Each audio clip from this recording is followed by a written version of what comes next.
ఇంకా నా ప్రేమ కొన్ని క్షణాలే మిగులున్నాయి. ఇప్పుడైనా నా గురించి ఒక్క క్షణం ఆలోచించకూడదు?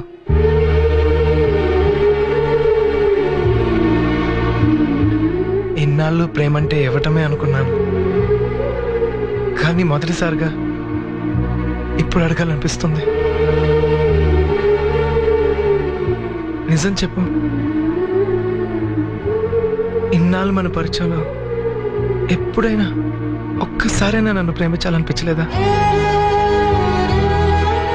నా మీద ఇంత ప్రేమ కూడా కలగలేదా? వీడందరిలా కాదు, దేన్నైనా ఈజీగా తీసుకోగలను అనుకుంటున్నావు కదూ, కానీ నేను మనిషినే గీత. నిజం చెప్పనా, నువ్వు లేకుండా బతకలేను గీత.